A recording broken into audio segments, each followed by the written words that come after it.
අද අපිට කතා කරන්න තියෙන කාරණාවක් තමයි සතර දළදා වහන්සේලා. එතකොට ඒ සතර දළදා වහන්සේලා කියන්නේ ඇයි සතර දළදා වහන්සේලා කියන්නේ දන්ත ධාතුන් වහන්සේලා 49ක් වැඩි ඉන්නවනේ. උඩු ඇන්දේ දත් 20යි යටි ඇන්දේ දත් 20යි. දන්ත ධාතුන් වහන්සේලා 49ක් වැඩි ඉන්නවා බුදුරජාණන් වහන්සේගේ ශ්‍රී මුඛ පද්මයේ. එතකොට එයින් පින්වත්නි මහා පරිනිබ්බාන සූත්‍රයේ අවසානයේත් ඒ වගේම ධාතු භාජනීය කතාවෙත් තියෙනවා. ඒ දන්ත ධාතුන් වහන්සේලා 4 නම ඉතුරු වුණා. ඉතුරු 36 නම. ඉතුරු දන්ත ධාතුන් වහන්සේලා 36 නමම සක්වලවල් 36කින් වැඩැම්මුවා. සක්වලවල් 36කින්. සක්වලක් කියන්නේ චක්‍ර ආවාටයක්. ඉරුගෙන් සඳුගෙන් ආලෝකමත් වෙන ඒ ග්‍රහ වලල්ලක්. එතකොට ඒ සක්වලකටම එක දන්ත ධාතුන් වහන්සේ නමක්. එහෙම කල්පනා කරලා බලනකොට මේ ලංකාවේ දන්ත ධාතුන් වහන්සේලා දෙනමක් වැඩ ඉන්නවා. සක්වලවල් දෙකක තේජස ආනුභාවය මේ ලක්දෙරණේ තියනවද කියලා හිතෙනවා. ඉතින් ඒ නිසා පින්වත්නි මේ ලංකාවේ ධාතුන් වහන්සේලාගෙන් වෙන යහපත ආනුභාවී සුළු දෙයක් නෙවෙයි. සාමාන්‍යයෙන් ඔබ දැකලා ඇති ඔබ අහලා ඇති අනාවැකි පළ කරන අය තව අවුරුද්දකින් මෙහෙම වෙනවා තව අවුරුදු දෙකකින් මෙහෙම වෙනවා කියලා අනාවැකි කියනවනේ. මම හිතන්නේ ඔය අනාවැකි කියන වගේ 90%ක්ම ඇත්ත. බොරු ඒවා නෙවෙයි. ඔවුන්ට පේන ඒවා. හැබැයි ඔවුන්ට පේනවා අනාගතේ වසංගත එනවා. මහා ජල ගෙලින් එනවා. සුලි කුණාටු එනවා. ඔවුන්ට පේනවා. පේනුණාට පින්වත්නි ඒකේ මොහොත වෙනකොට මේ ධාතුන් වහන්සේලාගේ ආනුභාවයෙන් ඒ සියල්ලම වෙනස් වෙලා යනවා. සමහර වෙලාවට අනාවැකි කාලගුණ අනාවැකි පවා කියද්දී අපි කියනවා ඔය කිව්වට කොයි ඉතින් අරහම වෙනවකෝ මෙහෙම වෙනවකෝ වෙනවද මේ කියන්නේ පච කියලා. එහෙම නෙවෙයි ඒව ඇත්ත වෙන්න පුළුවන් එයාලගේ දැනුමත් එක්ක. නමුත් ඒ අයගේ සියලු දැනුම්පතය අනාවැකි කියන අයගේ දැනුම්පතය ඒ අමනුෂ්‍යයන්ගේ දැක්මේ දෘෂ්ටිපතය ඒ සියල්ල ඉක්මවගේ එකක් බුද්ධානුභාවය. හුදෙක් දෙවිවරුන්ගේ පවා දෙවියන්ගේ පවා දැක්ම ඉක්මවාගේ එකක්. සමහරලාට දෙවිවරු පවා කියන අනාවැකි වෙනස් වෙන්න ඉඩ තියෙනවා බුද්ධානුභාවය මුල් කරගෙන. ඒ නිසා ආශ්චර්ය දෙයක් බුද්ධානුභාවය. ඉතින් ඒ නිසා පින්වත්නි අපි ඒ ගැන කතා කරමු. දැන් මම කිව්වේ එක සක්වලක එක ධාතුන් වහන්සේ නමයි දළදා වහන්සේලා 36 නම සක්වලවල් 36ක වැඩි ඉන්නවා. ඉතුරු දළදා වහන්සේලා 4 නමත් එක්ක 40 දන්ත. එයින් ප්‍රධාන දළදා වහන්සේලා 4 නම කියන්නේ දැන් සාමාන්‍යයෙන් අපේ ව්‍යවහාරයෙන් ගත්තොත් සාමාන්‍ය මිනිසයන්ගේ දඩයන් දත් කියන්නේ. ඒ කියන්නේ සාමාන්‍යයෙන් ඉස්සරහ පැත්තේ තියෙන කෙලින්ම මැදින් තියෙන දත් 4 ඇරෙනකොට දෙපැත්තෙන් තියෙන. උඩු පැත්තෙත් උඩ දත් 4 ඇරෙනකොට දෙපැත්තෙන් තියෙන ඒ ධාතුන් මේ දත් වලට තමයි 18 නැත්නම් දන්ත ධාතුන් වහන්සේලා 4 නම කියලා කියන්නේ. එතකොට ඒ දන්ත ධාතුන් වහන්සේලා 4 නම ටිකක් උල් හැඩයෙන් යුක්තයි. උඩු ඇන්දෙත් වම් පැත්ත දකුණු පැත්ත. යටි ඇන්දෙත් වම් පැත්ත දකුණු පැත්ත. මේ විදිහට තමයි දකුණු දළදා වහන්සේ වම් දළදා වහන්සේ කියලා යෙදෙන්නේ. එයින් එක දළදා වහන්සේ නමක් සිළුමිණි සෑයේ පිහිටලා තියෙනවා. දකුණු දළදා වහන්සේ. එක දළදා වහන්සේ නමක් ගන්ධාරයේ පිහිටලා තියෙනවා. එක දළදා වහන්සේ නමක් නාගලෝකී තිබිලා පසුව ලක්දිරණට ලැබුණා. එක දළදා වහන්සේ නමක් කාලිංගී තිබිලා ඒත් පසුව ලක්දිරණට ලැබුණා. එතකොට මේ දළදා වහන්සේලා බුදුරජාණන් වහන්සේගේ ශ්‍රී මුඛ පද්මයේ වැඩ සිටියදී මේ දළදා වහන්සේලාගේ නිරන්තරයෙන් සුදු රශ්මිය විහිදුණා. නමුත් පින්වත්නි මහත් ආශ්චර්යයක් මහත් ආනුභාවයක් ඒ තමයි කොතෙකුත් අපි දහම් දෙසද්දි කතා කරද්දී අපේ දත් පේනවා. බුදුරජාණන් වහන්සේ ධර්මයේ දේශනා කරද්දී බුදුරජාණන් වහන්සේගේ ශ්‍රී මුඛ පත්මේ දන්ත ධාතුන් අතල පේන්නේ නැහැ කාටවත්. දන්ත ධාතුන් වහන්සේලා පෙනෙන්නේ නැතුව භාග්‍යතුන් වහන්සේ මුව මඩල විවර කරලා 84000ක් ජනයාට දහම් දෙසනවා කියලා යමක් ඇද්ද? ඒනම් ඒකාන්තයෙන් බුදුරජාණන් වහන්සේගේ ආශ්චර්යයක්මයි. ආනුභාවයක්මයි. ඉතින් පින්වත්නි, ඒ බුදුරජාණන් වහන්සේගේ ශ්‍රී මුඛ පත්මෙන් බුදුරජාණන් වහන්සේ සිනහ වෙද්දී සාමාන්‍යයෙන් ගත්තොත් එහෙන් පින්වතුනි 45 වසරටම ශ්‍රී දන්ත ධාතුන් වහන්සේලා බාහිරට පෙනෙන විදිහට දහවතාවක්වත් බුදුරජාණන් වහන්සේ hina වෙලා නැතුව ඇති. ඒකෙන් අදහස් වෙන්නේ බුදුරජාණන් වහන්සේගේ මුහුණේ සිනහවක් නැහැ කියලාද? මේ ලෝකේ බුදුරජාණන් වහන්සේගේ මුව මණ්ඩල තරම් සතුටින් පිරුණු මුව මණ්ඩලක් තුන් ලෝකෙම නැහැ. බ්‍රහ්මයා තුලවත් නැහැ. සග්දෙවිඳු තුලවත් නැහැ. එතනින් පහළ ලෝකය ගැන කවර කතාවද? එච්චර සතුටින් පිරුණු මුව මණ්ඩලක්. යම් මොහොතක දන්ත ධාතුන් වහන්සේලා බාහිර ලෝකෙට පෙනෙනවද? ඊතාශනේ සුදුම සුදු ඕසදී තාරකාවකින් නිකුත් වෙන කිරණක්සේ සුදු පාට රශ්මි ධාරාවක් විහිදිලා සිරස වටේ කරකිලා අතුරුදහන් වෙලා යනවා. ඒ නිසා පිටිපස්සෙන් වඩින ආනන්ද ස්වාමීන් වහන්සේ වුණත් ඉදිරියෙන් වඩින භාග්‍යතුන් වහන්සේ සිනහවක් පහල කළොත් ඒක දැනගන්නවා. ස්වාමීනි ඇයි සිනහ පහල කළේ කියලා.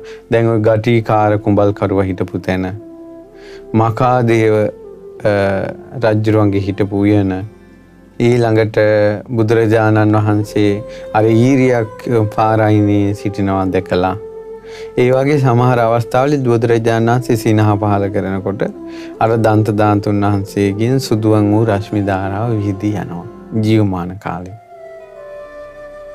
ඒතර බුදුරජාණන් වහන්සේගේ දන්ත ධාතුන් වහන්සේලාගේ තියෙනවා මෙන්න මේ වගේ අංග දෙකක්. ඒක බුදුරජාණන් වහන්සේට පිහිටන චත්තාලිස දන්තෝ අවිවර දන්තෝ දත් 40ක් තියෙනවා. ඒ දත් 40 අතර දතකින් දතකට හිදස් නැහැ. ඊට පස්සේ බුදුරජාණන් වහන්සේට තව දන්ත ධාතුන් වහන්සේලාගේ පිහිටන මහා පුරුෂ ලක්ෂණ දෙකක් තියෙනවා. සමදන්තෝ ඒ දන්ත ධාතුන් වහන්සේලා 49ම සමානයි. මේ පැත්තෙනු සමානයි, හරහටත් සමානයි. දත් 35ක් ගන්නෑ. සමානව පිහිටනවා. ඉතින් මේ නිසා දන්ත ධාතුන් වහන්සේලා අතර හිදැස් නැහැ. සමානව පිහිටන නිසා ඒ ආහාරය එහෙම රඳින්නේ නැහැ නෙමුවේ.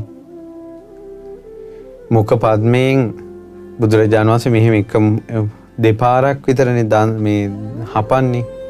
මේ දානාලෝපයක් කරන් ඒ කියන්නේ දම් පිටක් අරගෙන දෙපාරක් තුන් පාරක් උඩරිම හපන්නේ. හතරවෙනි පාරක් හපලා නැහැ. ඒ දෙපාරටම 40 දන්ත වලින් ඒ බත් පිට හැපිලා යනවා.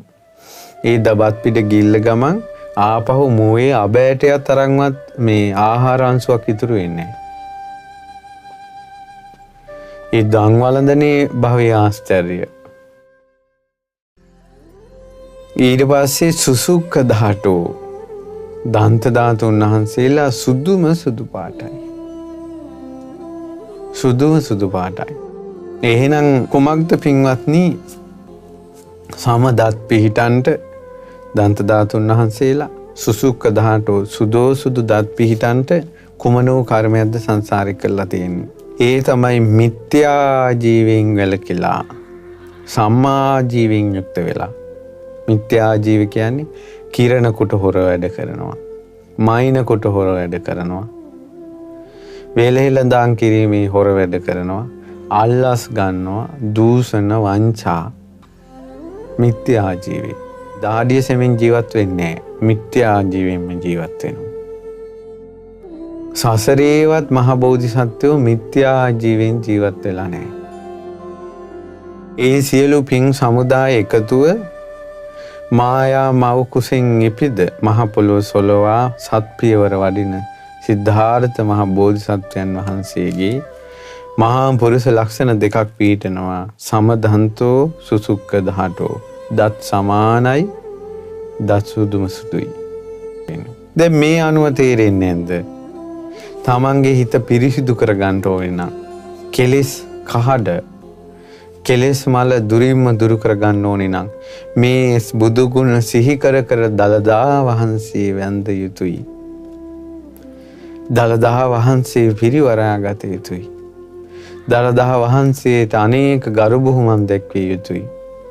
පිරිසිදු හිත් කැමැති අය, කෙලෙස් මල දුරු කරනු කැමැති අය, පිරිසිදු ධර්මය ජීවිතේ පිරිවර කරගන්න කැමැති අය, අපිරිසිදු කෙලෙස් බැහැර කරගන්න කැමැති අය දළදා වහන්සේට ගරු කරන්න ඕනේ.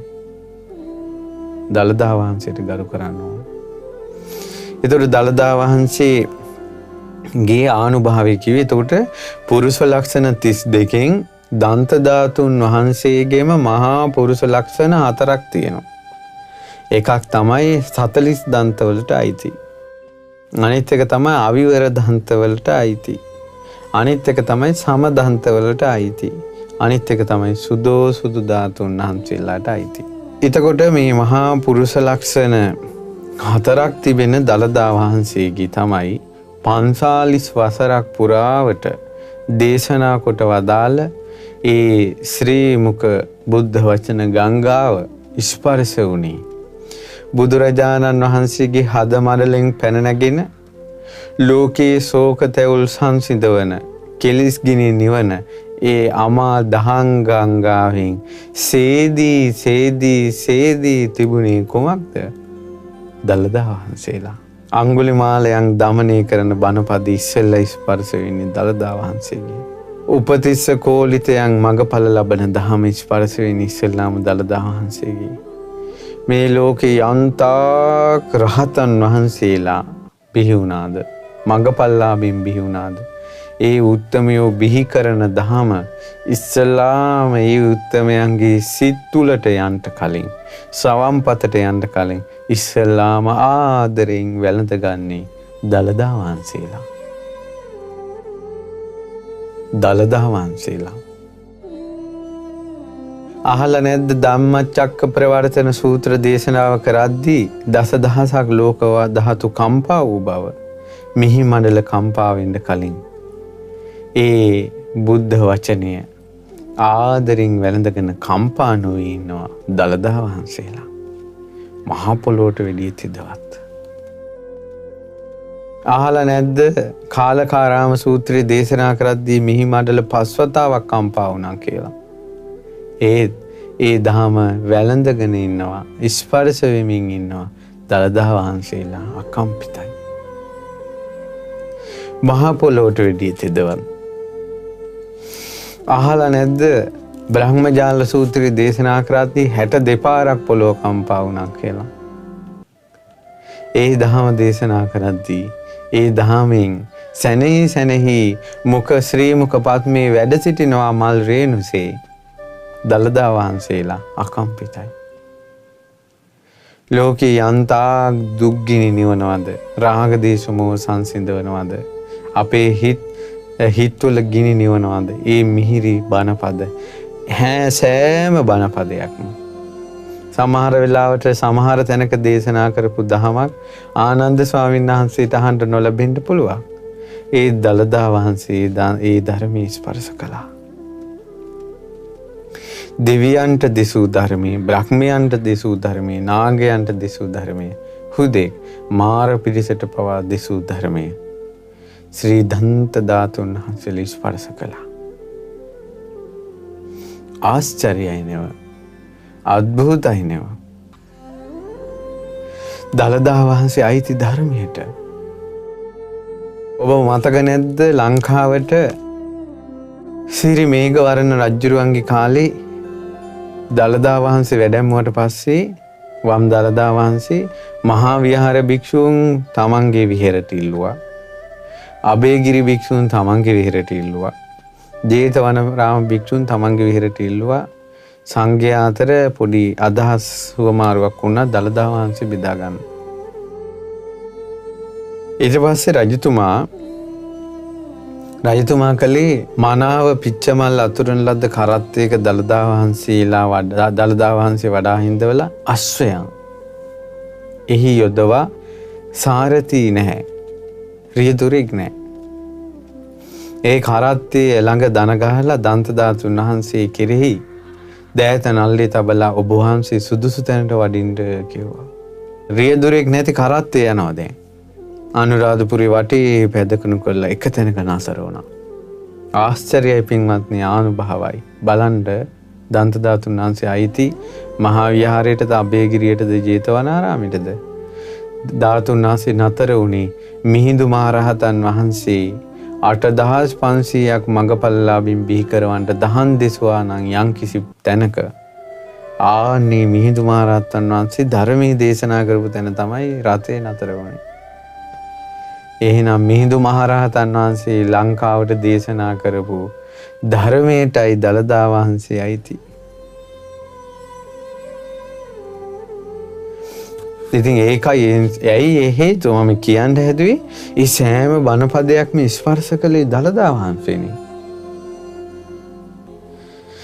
ඉතින් දළදා වහන්සේ දැන් රන්දෙනේ ධාතුන් වහන්සේලා බෙදුනට පස්සේ දළදා වහන්සේලා හතරම සුදු පාටින් සුදු රශ්මි ධාරා විහිදුවාගෙන අර ධාතුන් වහන්සේලා අතර වැඩ ඉන්නවා. අනිත් ධාතුන් වහන්සේලා 36 නම ශනේන් දෙවිවරු අරගෙන, කේශ ධාතුන් වහන්සේලා රෝම ධාතුන් වහන්සේලා ශනේන් අරගෙන, ඊට පස්සේ චිතකයෙන් දැල් වෙන චිතකයේ ඇතුළට වැඩම කරපු කේම මහරහතන් වහන්සේ වන්දළදා වහන්සේ අරගෙන, දැන් දළදා වහන්සේලා තුන්නමයි වැඩ ඉන්නේ රන්දේනේ. ඊට පස්සේ එක දළදාවක් දැන් අර කේම මහරහතන් වහන්සේ ගත් දළදා වහන්සේ එහෙම කේම මහරහතන් වහන්සේ දළදා වහන්සේ කලිඟුරට බ්‍රහ්මදත්ත කියන රජතුමාට ලබලා දෙනවා. අපි 18 ධාතු වංශය ඉගෙන ගන්නකොට දැන් මේ විස්තර ඉගෙන ගමු. ඒ වම් දළදා වහන්සේ තමයි දැන් නුවර දළදා මාලිගාවේ වැඩ ඉන්නේ. එතකොට එක දකුණු දළදාවක් ඒ අර රන් දෙන අරිනකොටම දැන් ධාතුන් වහන්සේලා බෙදන්න ඉදිරිපත් උනේ ද්‍රෝණ බමුණනි. සංඝයා පිටිපස්සෙන් වැඩ හිටියේ. එක පැසක අපේ මහා කශ්‍යප මහරහතන් වහන්සේ අනුරුද්ධ මහරහතන් වහන්සේ වැඩ හිටියා. අනිත් පැත්තෙන් රජවරු වැඩ හිටියා. මේ පැත්තෙන් මේ ද්‍රෝණ බමුණ හිටියා. ඉතින් රන් දෙන විවර කරලා සලු මෑත් කරලා බලනකොට මේ දෙතිස් මහා පුරුෂ ලක්ෂණින් වරඳුණු බුදුරජාණන් වහන්සේගේ රන් සිරුර නෑ. ධාතුන් වහන්සේලා විතරයි වැඩ ඉන්නේ. අහෝ මාගේ ශාස්ත්‍රුන් වහන්සේ නෑනෙව කියලා හඬා වැළපුණා රජවරු. අර දෙන බදාගෙන හඬා වැළපුණා. එතකොට ඒ අවසරයෙන් හිමීට ද්‍රෝණ බමුණා හිමීට අත දාලා ද්‍රෝණ බමුණා අර දෙනේ සිරස පැත්තේ ඉඳලා තියෙන්නේ. හිමීට දන්ත ධාතුන් වහන්සේ නමක් හිමීට අරගෙන ඔළුව කහන විදියට ගහගත්ත ජටාවේ. තවත් අඬනවා. සුදු අනිත් දන්ත ධාතුන් වහන්සේ අරන් ඉනේ ගහගත්තා. ඊළඟට තවත් අඬනවා. තව ඊළඟ දන්ත ධාතුන් වහන්සේ ගන්නකොට රජවරු ඉසෙල්ලුවා. ආය හංගා ගන්න විදියක් නැහැ, බිමට දැම්මා මෙහෙම. බිමට දාලා ළඟ තියෙන මල් ටිකක් දාලා කකුලෙන් මෙහෙම වහගත්තා. ධාතු සොරකම. ඊට පස්සේ පින්වතුනි දකුණු දළදා වහන්සේ දැන් හිසේ තිබෙනවනේ. ධාතුන් වහන්සේලා බෙදෙන සමයේ දළදා වහන්සේලා නෑනේ කියලා දැන් මේ සාග්දෙවිඳු බලනවා. සාග්දෙවිඳු දැක්කා ද්‍රෝණ බමුණගේ හිසේ දළදා වහන්සේ වැඩ ඉන්නවා. එතකොට සාග්දෙවිඳු කල්පනා කළා මේ ද්‍රෝණාචාර්යින්ට දළදා වහන්සේට උපස්ථාන කරන්න හිම හයියක් නෑ, මෙයා වයසයි. ටික දොහකින් කලුරිය කරනවා. ඒ නිසා දළදා වහන්සේ සුදුසු මටයි කියලා සියුම් අතක් මවලා ජටාවෙන් සාග්දෙවිඳු හොරකම් කරගන්නවා දළදා වහන්සේ. ඊට පස්සේ සාග්දෙවිඳු දළදා වහන්සේ අරන් සිළුමිණි සෑයි යොදුන් 3ක් උස නිල්වන් මාණික්කින් සුසැඳි සිළුමිණි සෑයි භාග්‍යතුන් වහන්සේගේ කේශ ධාතු බෝසත් කේශ ධාතුන් වහන්සේලා තැන්පත් සෑයීම තැන්පත් කරලා දන්ත ධාතුන් වහන්සේ යකු ධාතුන් වහන්සේ තැන්පත් කරනවා. ඊට පස්සේ සක්දෙවිඳු ආපහු ඒ ධාතු බෙදෙන තැන පිරිවරා ගන්නවා.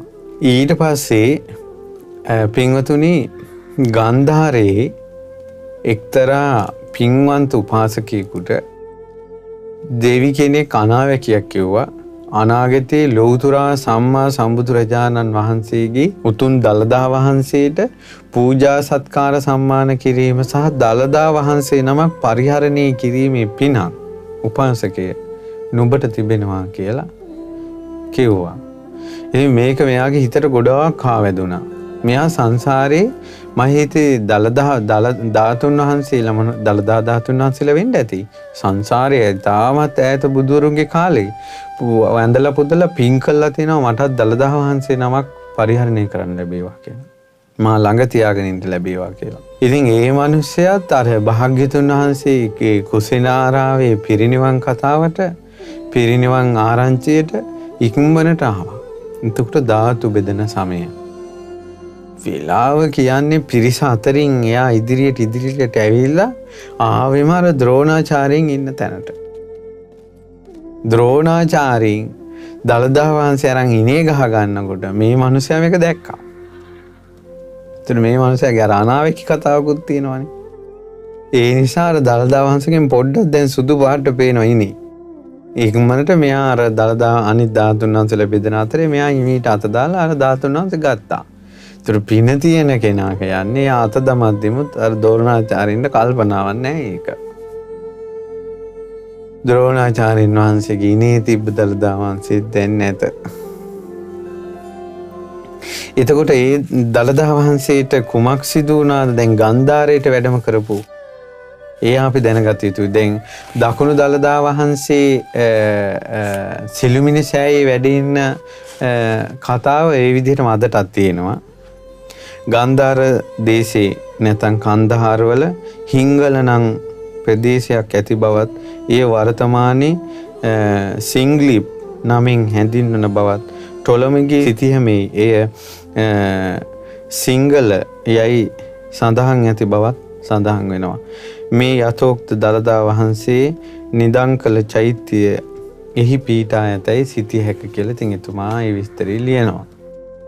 එතකොට වර්තමානයේ කන්දහාර ඇෆ්ගනිස්තානයේ. ඉතින් අද වෙනකොට කොහොම කොයි විදිහට වැඩ ඉන්නවද කියලා දන්නේ නැහැ. ඒ දළදා වහන්සේ ගැන ඔතනින් එහා තොරතුරු දන්නේ නැහැ. ගන්ධාරයට වැඩම කරපු. දැන් සිළුමිණි සෑයේ දන්ත ධාතුන් වහන්සේ ගැන කියවනේ. එතකොට පස්සේ කාලයක සුමන රහතන් වහන්සේ සිළුමිණි සෑයේ වැඩ ඉන්න දළදා වහන්සේ ඉතුරු කරලා අකුධාතුන් වහන්සේ සක්දිවිඳුගෙන් ඉල්ලගෙන එනවා. එතකොට දැන් මම මේ කාරණාවේදී මතක් කළා සිළුමිණි සෑයේ සක්දිවිඳු වඳින ලද කඩසහල් ප්‍රමාණයේ ධාතුන් වහන්සේ නමක් අඟුලිමාල සෑයේ වැඩ ඉන්නවා. ඒ කියන්නේ දකුණු දළදා වහන්සේ ළඟ අවුරුදු 2600ක් වැඩ හිටපු ධාතුන් වහන්සේ නමක් අඟුලිමාල සෑයේ වැඩ ඉන්නවා. ඉතින් ඔබට තාමත් ආදරෙන් ගෞරවයෙන් සිත් පහදවාගෙන පරම්පරා ගානක් අඟුලිමාල සෑයත් වඳින්න පුළුවන්. මතක් වුණ නිසා කිව්වේ. ඊට පස්සේ දැන් ඊළඟට අපි බලන්න එපා දැන් බිමට දාපු දළදා වහන්සේට මොකද උනේ කියලා. ඒ දළදා වහන්සේ බිමට දානකොට දැන් මේ ධාතු බෙදෙන විස්තරය වෙනකොට පින්වත්නි දෙවියන් බඹුන් නාගයන් මිනිසුන් රහතුන් සියලු දෙනා එකතු වෙන එතනට. රහතන් වහන්සේලා මේවට මැදිහත් වෙන්නේ නැහැ. දැන් මිනිස්සු තමයි දැන් මේ ටික දැන් මේ කරගන්නේ. නාග පිරිසෙන් ජයසේන කියන නාරජු භාග්‍යතුන් වහන්සේ කෙරෙහි අතිශයින් ප්‍රසන්නව රහතන් වහන්සේලා කෙරෙහි අතිශයින් ප්‍රසන්නව දළදා ධාතුන් වහන්සේලා බෙදෙන තැනට දැන් පැමිණෙනවා. පැමිණෙනකොට ඔහු දුටුවා මින් පොළොවේ රැස් විහිදෙමින් සුදු දන්ත ධාතුන් වහන්සේ වැඩ ඉන්නවා. මොහු නාගේ ඉරිදීන් පොළොවේ කිඳා බැහැලා ඒ දළදා වහන්සේ ළඟින් මතුවෙලා දළදා වහන්සේ දකුණු දළදා වහන්සේ ගත්තා. ඒ දළදා වහන්සේ අරගෙන නාග ලෝකෙට ගියා. ආයෙ ගත්ත ගමන් ආයෙ එතන ඉන්නේ නැහැ. ඉක්මනට අතුරුදහන් වුණා. ඒක තමයි නාගයන්ගේ ස්වභාවය. ඊට පස්සේ ඒ දකුණු දළදා වහන්සේ එතනින් අරගෙන ඒ දළදා වහන්සේ නාග ලෝකේ තියාගෙන වන්දනම් කළා. මේ ජයසේන නාරජු හරි පැහැදිලා හිටියා මහින්ද කියන මහරහතන් වහන්සේට. මහින්ද මහරහතන් වහන්සේ පස්සේ කාලෙකම මිහිඳු මහරහතන් වහන්සේ නෙවෙයි පස්සේ කාලෙකම කියන්නේ. මිහිඳු මහරහතන් වහන්සේගෙන් පස්සේ කාලේ. එතකොට ඒ රහතන් වහන්සේට පැහැදිලා හිටියා මේ මහින්ද මහරහතන් වහන්සේ මහාදේව මහරහතන් වහන්සේගේ ශිෂ්‍යෙක්. කාශ්‍යප මහරහතන් වහන්සේගේ පරම්පරාවේ. එතකොට මහාදේව මහරහතන් වහන්සේ මිහිඳු මහරහතන් වහන්සේට වදාලා මහින්ද මහරහතන් වහන්සේට අනාගතයේ සේරුවිල විල්තෙල ලලාට ධාතුන් වහන්සේ පිහිටන නිසා සංඝ පරම්පරාවක් කිහි ඇති කරන්නයි කිට්ටුව කියලා. සේරුවිල වේ කොටිආරම්පත්තුවේ ත්‍රිකුණාමලේ සල්වනයක මහින්ද මහරහතන් වහන්සේ ආරාමයක් කළා. අදටත් ඒ ආරාම නටබුන් දකින්න ලැබෙනවා. ඒ වෙහෙරේ. ඊට පස්සේ ඒ රහතන් වහන්සේ සමග ශිෂ්‍ය පිරිස 69ක් හිටියා. 69ක් සමග ඉන්නකොට තමයි ඔය ගිරිඅබා රජුරුයි සෝමාදේවී සෝමනුවරට පැමිණෙන්නේ.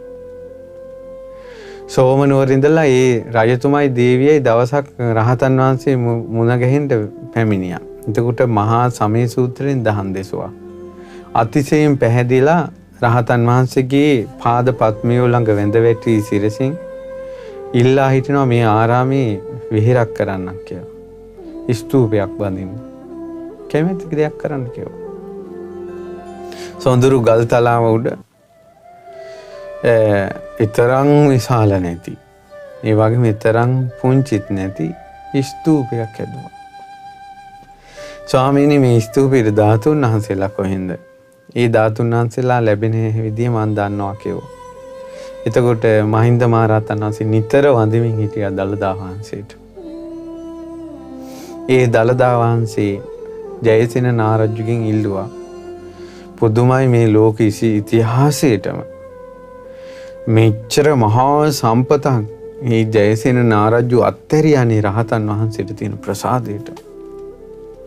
රුවන්වැලි සෑයට වෙනුවෙන් වෙන් වෙලා තිබ්බ ද්‍රෝණයක් ධාතුන් වහන්සේලා වෙන් වෙලා තියෙද්දි රාහතුන් 96 කෝටියක් ඉඳිද්දින්වත් ධාතුන් වහන්සේලා දුන්නේ නැහැ නේ මහා කාලනාංගයා.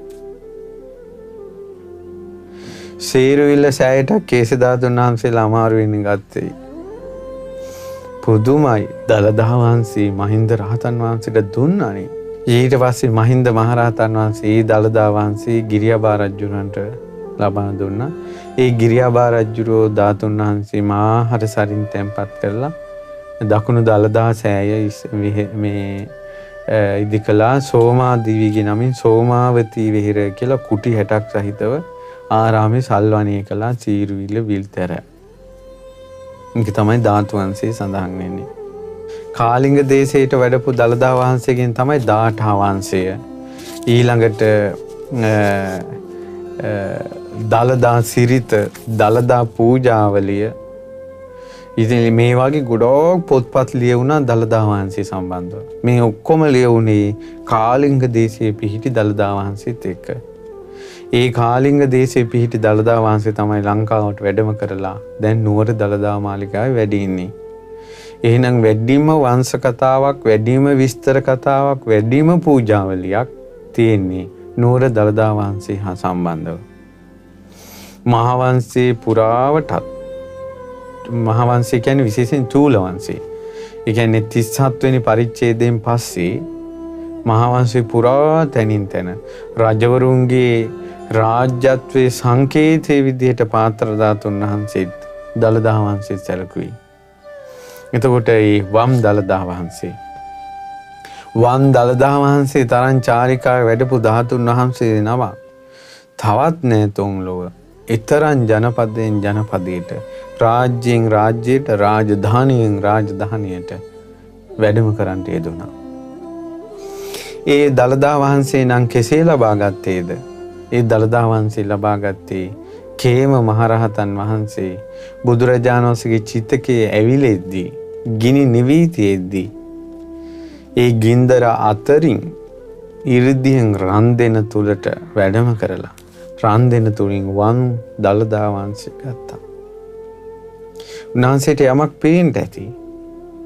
යමක් වෙන්න ඇති. බුද්ධ අධිෂ්ඨානයක් වෙන්න ඇති. ඒ දළදා වහන්සේ අරගෙන කාලිංග දේශේ බ්‍රහ්මදත්ත රජතුමාට බාර දුන්නා. ධාතුන් වහන්සේගේ අනේක විද ප්‍රාතිහාර්ය දැකලා අතිශයින් බුදු සසුනට පැහැදුනා බ්‍රහ්මදත්ත රජුරුව. කාලිංගී. ඒ රජතුමා සොඳුරු ධාතු මන්දිරයක් කරවලා ඒ දළදා වහන්සේ වඳමින් පුදමින් වැඩ හිටියේ. ඒ රජතුමාගේ පරම්පරාවේ පුත්‍රයෙක් තමයි ගුහසීව රජුරුව කියන්නේ. ඒතර ගොඩාක් අය දළදා වහන්සේ ලංකාවට වඩම්මන සිද්ධියත් එක්ක දන්නේ ගුහසී රජුරුව ගැන. ඒ බ්‍රහ්මදත්ත රජුරුවන්ගේ මුණුපුරේ. අද අපි දළදා වහන්සේ, දළදා පූජාවලිය, දළදා සිරිත, දළදා ගීතය මේ විදිහට වංශ කතා, පැරණි පුරාණ කතා ඇසුරෙන් කියවෙන දළදා වහන්සේගේ විස්තර, දළදා ඉතිහාසය ඔබට ඉගෙන ගන්න ලැබෙනවා. ඉතින් දළදා වහන්සේ මේ විදිහට වැඩමුවාය, මේ විදිහට සිද්ධ වුණායි කියලා දැන් මේක කටකතාවෙන් ලංකාවේ පැතිරලා යනවනේ. මිනිස්සු ඔක්කොම රජමාලිගාවට රොක්කුණා. මහා ප්‍රාතිහාර්ය පාන තථාගතයන් වහන්සේගේ වම් දළදා වහන්සේ වැඩම කරලා කියලා. රජතුමනි අපිත් බලන්න ආසයි, අපිත් බලන්න ආසයි, අපිත් වඳින්න ආසයි. ඉතින් මේ විදිහට රජතුමාට දැනුම් දුන්නට පස්සේ රජතුමා ඇහුවා සංඝයාගෙන්, ස්වාමීනි මේ ජනයා කෝලාහල කරනවා, දළදා වහන්සේ බැහැ දකින්න ඕන කියලා. දැන් මාලිගා මෙච්චර ජනතාවක් මාලිගාව ඇතුළට වැද්දා ගැනීම හොඳ නැහැ. ඒ නිසා දළදා වහන්සේ ප්‍රදර්ශනය කරන්න තැනක් අපි හදා ගන්න ඕන. ඊට මහා විහාර භික්ෂුන් කිව්වා අනේ රජතුමනි කොයිතරම් කද්ද මහා විහාරයේ අපි දළදා වහන්සේ ප්‍රදර්ශනය කරමු. අබේගිරියෙන් කිව්වා එහෙම කොහොමද? මේ බොහෝ සංඝ පිරිසක් ඉන්නේ අබේගිරියේ මෙහි දළදා වහන්සේ ප්‍රදර්ශනය කරනවා. ජේතවනයෙන් කිව්වා එහෙම කොයිද රජතුමනි ඔබතුමාගේ පියාණන් කරපු ජේතවනාරාමේ තියෙනවා මෙහි දළදා වහන්සේ ප්‍රදර්ශනය කරනවා. දැන් රජතුමාට තීරණයක් ගන්න බෑ. දළදා වහන්සේ ප්‍රදර්ශනය කරන්නේ මහා විහාරයේද අබේගිරියේද ජේතවනාරාමේද කියලා. ඊට පස්සේ හරි ස්වාමීනි මම ශාස්ත්‍රුන් වහන්සේටම ඉඩ දෙනවා කියලා සොඳුරුව රථයක් සරසලා සලුවෙන් සරසලා සුවඳ කරලා මල් ඉහිරවලා ඒ රථේ දළදා කරඬුව වැඩ හිඳිනවා. ඉඳවලා සුවඳ පැණි නාවන ලද අශ්වයෝ ගෙනල්ලා මල් මාලා දාලා සුවඳ කරලා ඔවුනුත් රථේ බැඳලා සාරථි නෑ. දැන් රියදුරා නෑ. රියදුරා නැති රථේ දළදා වහන්සේ වඩා ඉඳලා මාලිගාවෙන් සිරසින් වඩම්මගෙන ඇවිල්ලා වන්දනා කළා කිව්වා ඔබ වහන්සේ මහජනයාට දැක බලා ගන්නට සුදුසු තැනක් විදිහට මහා විහාරයේ තෙරුන් වහන්සේලාත් ඉල්ලනවා, අබේගිරි තෙරුන් වහන්සේලාත් ඉල්ලනවා, ජේතවනාරාමිනුත් ඉල්ලනවා. ස්වාමීනි භාග්‍යතුන් වහන්සේ උතුම් ශ්‍රීමත් දළදා වහන්සේ සුදුසු තැනට ඔබ වහන්සේ වඩින්න කිව්වා. ඊට පස්සේ අනන්ත අපරිමාණ බුදු ගුණ කියන්න ගත්තා. බුදු ගුණ කියා සුදුසු තැනට වඩින්න කියලා ආරාධනා කරනකොට ඒ රථය ඒ වෙනකොට රජතුමා මුළු අනුරාධපුරයේම මම්මාවත් වීදි සුද්ධ පවිත්‍ර කරන්න කියලා ආඥාව පනවලා තිබ්බේ, අනබිරයවලා තිබ්බේ. ඊට පස්සේ තොරන් හදන්න සෑම වීදියක්ම සරසන්න කියලා. ඒ අනුරාධපුර මහා වීදිය පුරාවට රථය තනියෙන් යනවා. ගිහිල්ලා ඒ රථය ඒ අතුරු පාරවල් මැතින් ජෝතිවනේ කියන්නේ අද ජේතවනාරාමේ පිහිටි ප්‍රදේශයේ එක්තරා තැනක නතර වුණා රථය. ඒ තැන තමයි ජෝතිවනය නැත්නම් නන්දන වනය. මිහිඳු මහරහතන් වහන්සේ ධර්ම දේශනා කරපු ස්ථානය එතන. එතන තමයි මාර්ගඵලලාභීන් 8500ක් බිහි වුණේ. ඉස්සෙල්ලාම මිහිඳු මහරහතන් වහන්සේ බණ කියද්දී. ඒකට දළදා වහන්සේ අයිති වුණේ මිහිඳු මහරහතන් වහන්සේගේ දහම් හඬ පැතිරිච්ච තැනට. එහෙනම් දළදා වහන්සේ අයිති දහමට. ඇයි මේ ලෝකයාගේ සවම්පත් වලට යන්න කලින් ඒ උතුම් ශ්‍රී සද්ධර්මේශ්වරය ස්පර්ශ වෙන්නේ දළදා වහන්සේලා තුළ.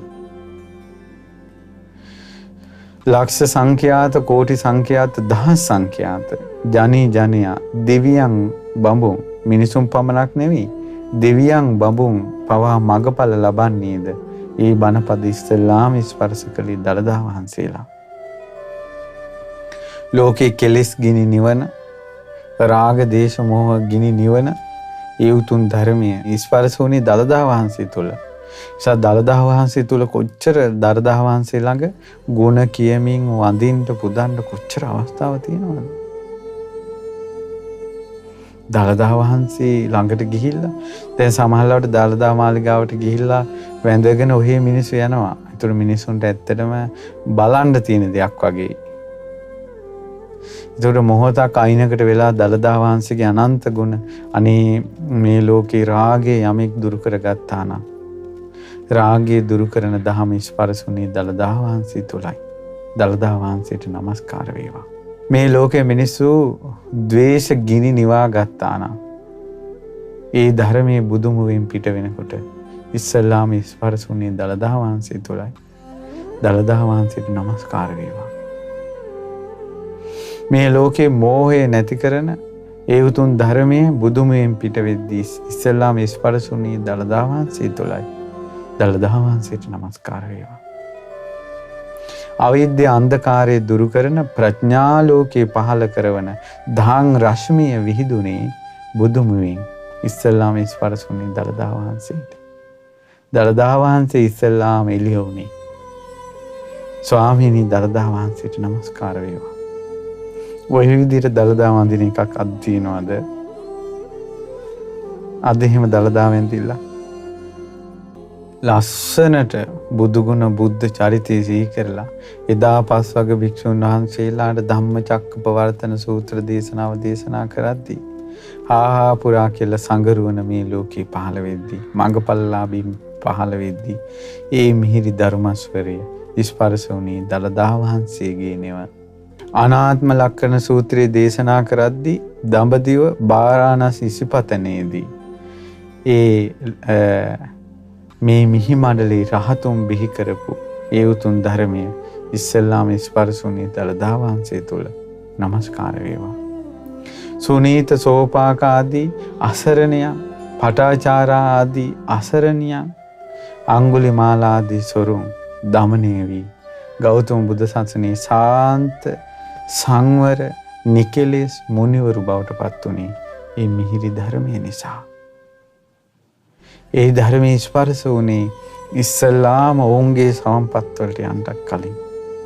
මේ පුදුමේ කියන්නේ මේ ලෝකයේ සිටින සියලුම පින්වන්ත 80 මහා ශ්‍රාවකයන්ගේ පිනත් අබිඹවා ගිහිල්ලා. සියලුම පින් වලට වඩා පින භාග්‍ය දළදා වහන්සේ තුල තියෙනවා. මොකද මේ ලෝකයේ නිවන් දකින සියලු දෙනාගේම එක බණපදයකින් සෝවාන් වෙන සකදාගාමී වෙන අනාගාමී වෙන අරහත් වෙන පින් තියෙන මිනිස්සු තුල ඒ පින ඉස්මතු වෙන්න කලින් ඉස්සල්ලාම බණපදේ ස්පර්ශ වෙන්නේ දළදා වහන්සේ. දළදා වහන්සේට নমස්කාර වේවා. ඒ විදිහට තමයි දළදා වහන්සේගේ ගුණ සිහි කර කර තව සිහි කර කර අනන්ත ගුණ සිහි කර කර වන්දිනවා පුදනවා සත්කාර සම්මාන කරනවා. ඉතින් මේ විදිහට දැන් මම මේ කිව්වේ බලන්නේ ධර්මයත් එක්කයි දළදා වහන්සේගේ බැබලීම තියෙන්නේ. ඒ නිසා මහා විහාර අබේගිරි ජේතවනාරාම ඒ තුන් නිකායම වික්ෂුන් වහන්සේලා දළදා වහන්සේගේ ප්‍රදර්ශනයට ඉල්ලද්දී දළදා වහන්සේ තමන්ම ගිහිල්ලා නැවතුනේ මිහිඳු මහරහතන් වහන්සේ දහම් දේශනා කරපු තැන. එහෙනම් ලංකාවට දඹදිවින් මිහිඳු මහරහතන් වහන්සේ වැඩම කොට ශ්‍රී සද්ධර්මයේ දෙසූ බව දළදා වහන්සේ දන්නවනේ. ඇයි ඒ දළදා වහන්සේගේ ස්පර්ශ වුණානේ වචනයක්. පිරිනවම් මංචකේ වැඩ හිටපු බුදුරජාන් වහන්සේ සක්දෙවිඳුට වදාලානේ.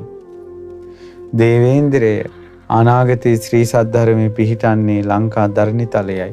අනාගතයේ මහින්ද නම් වූ භික්ෂුවක් විසින් ලක් ධරණිතලයේ ශාසනය පිහිටවනු ලැබේ කියලා. ඒ වචනේ දළදා වහන්සේගේ ස්පර්ශ වුණා. දළදා වහන්සේම මිහිඳු මහරහතන් වහන්සේගේ දහම් ස්වරයේ ගිය තැන නැවතුණා. ඒ වෙනකොට මේ මහා විහාරයට අයිතිව තිබුණේ ජෝති වනය සීමා උගුල්ලීමකට ලක්කොට සීමා උගුල්වා යයි සිතාගෙන ජේතවනාරාම භික්ෂුන් විසින් මේ භූමි සම්පූර්ණයෙන් අල්ලගෙන ආරාම වලට තිබ්බේ. මේ වෙනකොට ඉතින් රහතුන්ගේ යුගයේ ටිකක් ඈත් වෙලා මේ දළදා වහන්සේ ලක්දිරණට වඩනකොට රහතුන්ගේ යුගයේ ඈත් වෙනවා. එතකොට ඒ වෙනකොට නිකාය ભેදය ඇවිල්ලා. ඉතින් නමුත් මහා පාණ්ඩිවරු මහා උගත් තෙරුන් වහන්සේලා ත්‍රිපිටක ධාරී තෙරුන් වහන්සේලා ඒ වගේම සමාධි සමාපatti තියෙන තෙරුන් වහන්සේලා ඒ කාලේ වැඩ හිටියා. ඊට පස්සේ දළදා වහන්සේ වන්දනා කරන්නට එන්න සැලසුවා බොහෝ දෙනා ලක් දෙරණි වැල නොකැඩි ලක්ෂ සංඛ්‍යාත පිරිසක් දළදා වහන්සේ දැක බලාගෙන වන්දනා කළා. ලක්වැසි ලංකාවේ මිනිසුන්ට විතරක් ලැබිච්ච මහා භාග්‍යයක් මේ දළදා වහන්සේ දැක බලාගෙන වන්දනා කරනවා කියන එක. ඊට පස්සේ ජනයා අප්‍රමාණ වූ දළදා ප්‍රාතිහාර්ය දැකලා තිසරණේ කිරි පැහැදුනා. ශාසනය කිරි පැහැදුන බොහෝ දිනක් පැවිදි බවට පත් වුණා. ආයෙත් බුදුරජාණන් වහන්සේ දහම් දේශනා නොකලත් ඒ ධර්ම ස්පර්ශ කරපු දළදා වහන්සේගේ ආනුභාවයෙන් බොහෝ දෙනා සුවපත් වෙලා ගියා. එතකොට කිව්වා ස්වාමී රජතුමනි මේ දළදා වහන්සේට වත් කරන්න ඕනේ සංඝයා කියලා. සංඝයා පෙළඹෙව රජතුමා දළදා වහන්සේ සංඝයාට ගන්න විදියට. ඒ වෙනකොට වැඩිම සංඝ පිරිසක් හිටියේ අබේගිරියේ. ඉතින් රජතුමාට නිකම්ම සිද්ධ වුණා සංඝයාට යටත් වෙන්න. දළදා වහන්සේ අබේගිරියට අරන් ගියා. ඊට පස්සේ අබේගිරියේ ධාතු මන්දිරය තැන්පත් කරලා වර්ෂයකට වතාවක් දළදා වහන්සේ අර ජෝති වනේ මිහිඳු මහරහතන් වහන්සේ දහම් දේශනා කරපු තැනම ඒ මණ්ඩපයේදී ධාතු ප්‍රදර්ශනය සිද්ධ කරලා තියෙනවා. එතකොට එදා ඉඳලා අනන්ත අපරිමාණ වූ පින් රැස් කරගත්ත මිනිස්සු දළදා වහන්සේට වන්දනා කළා රාජ්‍ය සංකේතයක් බවට පත් වුණා. මේ තමයි ලංකාවේට දළදා වහන්සේ වැඩමවීමත් එක්ක සිද්ධ වෙච්ච දළදා පූජාවලිය. දළදා උපහාර පූජාව. ඉතින් දළදා වහන්සේ රජවරු දැන් ඇතරම් පිළිවෙලින් රජවරු ගැන කියන්න ගියොත් එහෙම වෙනම දළදා පූජාවලිය විස්තර කරන්න වෙනවා. ඒ වගේම මහාවංශය වෙනම විස්තර කරන්න වෙනවා. දැන් රජවරු විසින් අනේක වූ පූජෝපහාර දැක්වුවා. දැන් පරාක්‍රම බාහු රජුරෝ දළදා වහන්සේ ගන්නනේ සුගුලා දේවියත් එක්ක යුද්ධ කරන්නේ. ඇයි රජතුමා රාජ්‍යික කරන්නට ඒ අය එකපාරම පාවිච්චි කරන දේ තමයි දළදා වහන්සේ සොරකම් කරන එක. මේ පරාක්‍රම බාහු රජුරෝ දළදා වහන්සේ පොළොන්නරුවට වඩම්මන්න පෙරහැරෙන් වඩම්මන්න හදනකොට මේ මහා විශාල වර්ෂාවක් ඇදහැල්ලුණා. මගේ ශ්‍රද්ධාව සත්‍යයක් නම් දළදා වහන්සේගේ ආනුභාවයෙන් මේ වැස්ස මගේ පෙරහැරට බාධාවක් නොවේවා කියලා රජතුමා පෙරහැර මෙහි වෙව්වා. මල් වියනක් දෙපැත්තට වෙලා බිමට වැටෙනවා වගේ වැස්ස දෙපැත්තට වෙලා බිමට වැටෙනවා. දූවිලි විහිරෙන පාරේ දළදා වහන්සේ වඩම්මනවා. පෙරහැරට වැස්ස දළදා කරඬුවට පිනිපොදක් වැටිලා නැහැ. රජතුමාගේ සත්‍යක්‍රියාව බලයට. ඒ වගේ දළදා ප්‍රාතිහාර්ය සිද්ධ වෙලා තියෙනවා. එතකොට තව ඔබට මතකයිද දළදාව රාජධානියට සංක්‍රමණය වෙනවා. දැන් අපි ගත්තොත් එහෙම දළදා වහන්සේ වැඩ සිටින තැන් විදියට දැන් ඉස්සල්ලාම මේ අබේගිරියේ ධම්මචක්ක මන්දිරය කියන මන්දිරය තමයි දළදා වහන්සේ වැඩ හිටියේ. ඊට පස්සේ අනුරාධපුරෙන් පොළොන්නරුව, යාපව්ව, කොත්මලේ, දඹදිනිය, බෙලිගල ඊළඟට ආපහු සැරයක් දඹදිනියට වැඩම කළා තියෙනවා. එතකොට මේ කිස්තු වර්ෂ 1200කට 1280කට එහා ආර්ය චක්‍රවර්ති කියලා ඉන්දියාවෙන් ආපු මේ සොලියේ දළදා වහන්සේ ආපහු ඒ සොලින්ගේ රටට ගෙනියනවා. එයින් පස්සේ පහළ වුණ පරාක්‍රම බාහු රජුරෝ සොලී රටට ගිහිල්ලා ඒ රජතුමා සමග හිතවත් වෙලා මිත්‍ර සම්පත්තියෙම දළදා වහන්සේ අරගෙන ආපහු ලංකාවට පැමිණෙනවා. ලංකාවෙන් ආර්ය චක්‍රවර්ති කියන සොලී ආක්‍රමණිකයා දළදා වහන්සේ පාත්‍ර ධාතුන් වහන්සේ සොලී රටට ගෙනියලා තියෙනවා. ආපහු දළදා වහන්සේ පාත්‍ර ධාතුන් වහන්සේ ලංකාවට ගේනවා. ළඟට කුරුණෑගල කෝට්ටේ ඔය එක එක රාජධානී පිළිවෙලට ඔයාලා කල්පනා කරන්න. ඒ රාජධානියට දළදා වහන්සේ දැන් යාපහුවේ දළදා මහලිගාව අදටත් තියෙනවා. ඒක හරිය පුදුම විස්මිත විදිහට යාපහුවේ දළදා මන්දිරේ තියෙනවා. ඊළඟ කෝට්ටෙන් සීතාවකට දළදා වහන්සේ ඊට පස්සේ මහා නුවර දඹුලු වනය මේ විදිහට නොයෙක් තැන්වල තියෙනවා. කෝට්ටෙන් දළදා වහන්සේ සීතාවකට ගෙනවා මේ පෘතුගීසි ආක්‍රමණ කාලේ. වෙනකොට කෝට්ටේ හිරිපිටියේ දේවඩන නිලමේ තමයි දළදා වහන්සේට වත් ඒවා කර කර ඉඳලා තියෙන්නේ. එහෙම ඉන්නකොට දවසක් මෙයා නිදාගෙන ඉන්නකොට එකපාරම හඬක් ඇහුණා. කෝට්ටේ කලාලේ කිසිල්ලේ දත මැද ගන්න රාලේ කියලා එකපාරම වචනයක් ඇහුණා. ඒතර මෙයා නැගිටලා කල්පනා කළා මොකද්ද මේ මට ඇහිච්ච හඬ? කෝට්ටේ කලාලේ කිසිල්ලේ දත මැද ගන්න රාලේ කියන එක. එතකොට මෙයාට තේරුණා මේ කියන්නේ කෝට්ටෙන් දළදා වහන්සේ දත මැද ගන්න රාලේ කියන්නේ දන්ත ධාතුන් වහන්සේ රට මැදට ගන්න කියලා තමයි මේ කියන්නේ කියලා.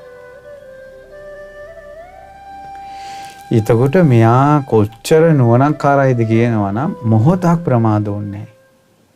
මෙයා ඒ ෂණේම මෙයා ඉක්මනට මෙයාගේ ඉතින් මොන හරි ඇති සේවකයෝ දාලා හරි දළදා වහන්සේ විදිහටම මේ අනුරු හැදුවා. මම හිතන විදිහට අනුරු දෙකක් වෙන්න ඕන. එකක් දළදා කරඬුවේ තියලා ඒ වගේම එක දළදාවක් එක බාරව හිටියේ වීදිය බණ්ඩාරට දුන්න වීදිය බණ්ඩාර දළදා වහන්සේට අනතුරක් තියෙනවා ඔබ මේක මේ දළදා වහන්සේත් අරගෙන යන්න කියලා.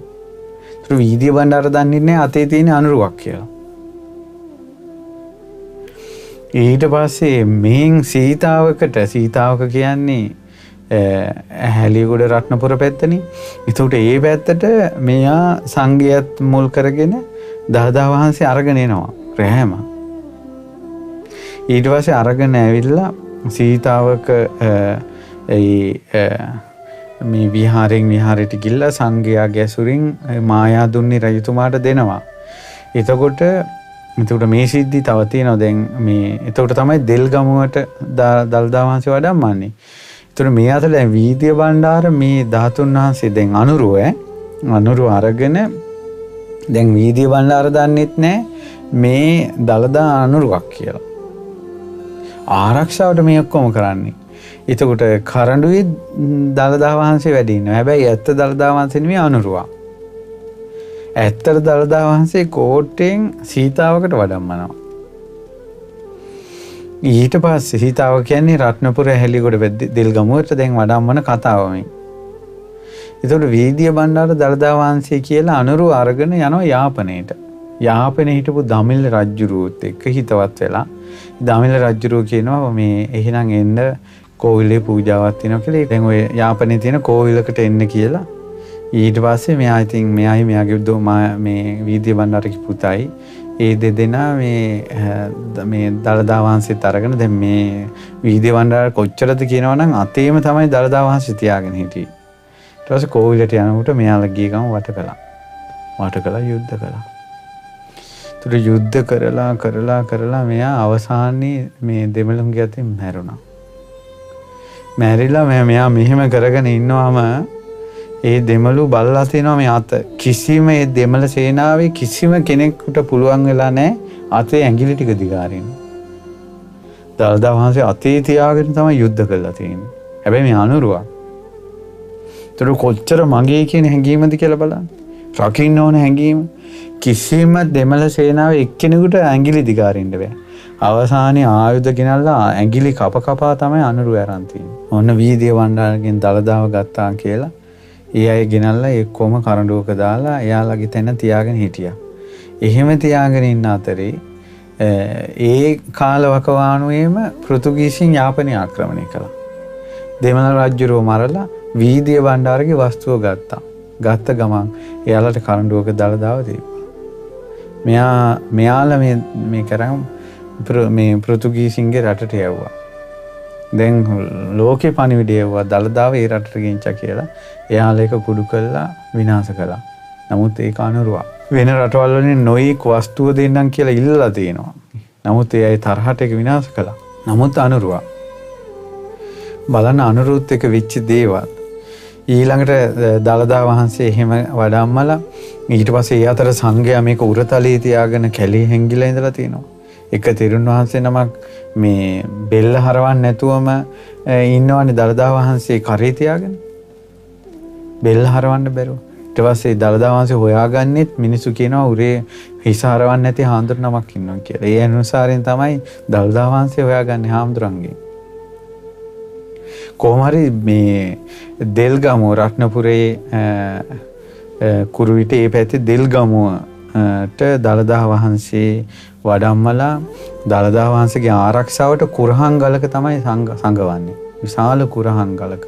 අදටත් දෙල්ගමුව පන්සලේ දළදා කුරහංගල තියෙනවා. අදටත් මිනිසුන්ට දකින්න තියෙනවා. ඒ දෙල්ගමුව විහාරයේ තියෙන කුරහංගල දළදා වහන්සේ වැඩ හිටපු කරඬුවක් හා සමානයි. මොකද පන්සල තියෙනවා දළදා වහන්සේගේ ආරක්ෂාවට. ඊට පස්සේ ප්‍රතිමා ආදී ප්‍රතිපිලිමා ආදී තියෙනවා. එහා පැත්තේ කුරහංගල තියෙනවා. ඒතර කුරහංගල ගාවට නෙවෙයි මේ දිශාවට වෙන්නේ ඉස්සරහින් වෙනම තැනක තමයි මිනිස්සු පූජාවල් තියන්නේ.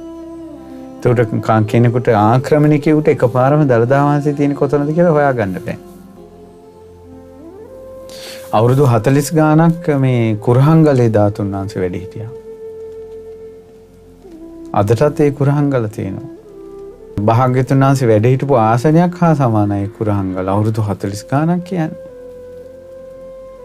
ඊට පස්සේ මේ විදිහට ඒ දෙල්ගමුවේ කුරහංගලේ වැඩ හිටපු. ඊට පස්සේ බෙලිගල ඔය ආදි වශයෙන් මේ වෙහෙර විහාරවල වල ධාතුන් වහන්සේ නොයෙක් තැන්වල දළදා වහන්සේ අපේ රටේ බොහෝ තැන්වල වැඩ හිටියා.